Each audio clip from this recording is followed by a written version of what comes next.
La plus grande tristesse dans la vie d'Annie Dupray ne fut pas l'échec d'un rôle ou la pression de la célébrité, mais la mort de ses parents, Lucien et Ginette Legras, alors qu'elle n'avait que 8 ans. Le 6 novembre 1955, à Sotteville-lès-Rouen, il décède dans un accident d'intoxication au monoxyde de carbone provoqué par un chauffage au gaz défectueux dans la salle de bain. Un événement qui bouleverse la vie de la petite Annie Legras. Elle se souvient du moment terrifiant où elle est entrée dans la pièce et a vu ses parents allongés immobiles sur le sol, les yeux grands ouverts mais sans lumière. Je ne comprenais pas ce qui se passait, se souvient-elle dans son autobiographie Le voile noir, parue en 1992, la voix brisée à chaque fois qu'elle se souvient. Je sais juste qu'ils m'ont quitté et que je ne peux rien faire pour les ramener. Après leur mort, Annie a été élevée par sa grand-mère, tandis que sa plus jeune sœur Patricia, qui n'avait que 5 mois, a été envoyée vivre avec ses grands-parents maternels. La séparation de sa famille à un jeune âge a laissé un vide incompressible dans son cœur, une tristesse qu'elle a portée avec elle toute sa vie comme une ombre silencieuse.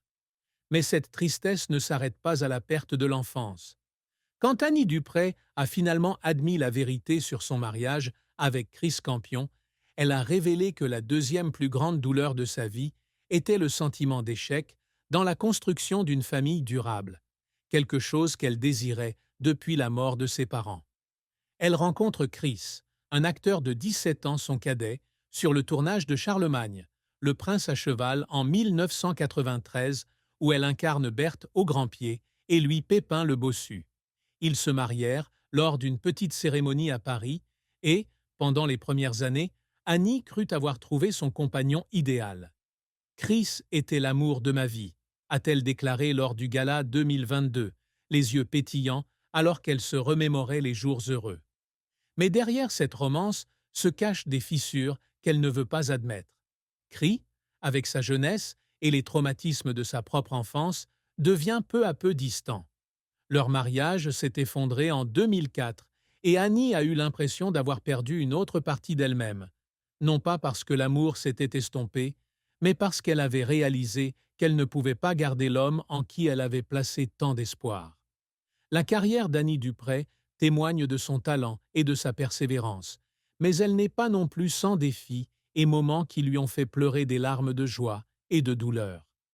Elle débute sa carrière dans les années 1960, lorsqu'elle quitte Rouen pour Paris afin d'étudier à l'école d'art dramatique René Simon. Son premier rôle au cinéma fut dans Deux hommes qui m'ont choisi, 1967, de Jean-Luc Godard, un film qui la fit connaître du public. Mais le véritable succès arrive en 1976 avec le rôle de Charlotte dans Un éléphant, ça trompe énormément d'Yves Robert, où elle se transforme en une femme séduisante, en robe rouge, volant sur un moulin à vent, une scène emblématique du cinéma français. Le film lui a non seulement valu une nomination au César de la meilleure actrice dans un second rôle, mais a également consolidé sa place dans l'industrie du divertissement.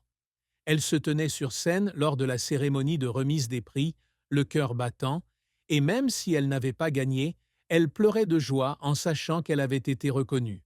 Cependant, la carrière d'Annie n'a pas toujours été de tout repos. Son rôle dans Trocadéro Bleu Citron, 1978, fut un échec commercial, malgré des mois de préparation psychologique pour le personnage. Une mère célibataire forte, mais blessée.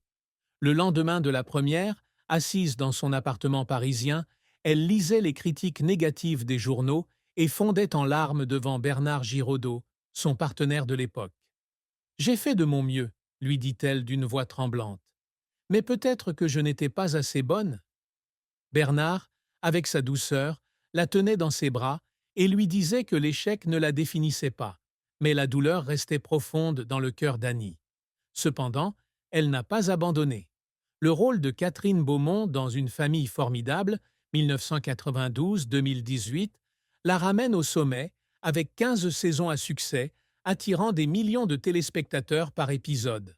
Elle travaillait sans relâche, mémorisant des centaines de pages de script et pleurait parfois en silence dans sa loge à cause de la pression de maintenir une image parfaite devant le public. La vie d'Annie Dupray a été remplie de défis difficiles, non seulement dans sa carrière, mais aussi dans sa vie personnelle. Chaque défi étant comme un couteau creusant profondément dans son cœur sensible. Après la mort de ses parents, elle a grandi seule, sans l'aide directe de ses proches. Grand-mère, bien qu'aimante, ne pouvait pas remplacer l'affection de ses parents. Et Annie s'asseyait souvent seule dans sa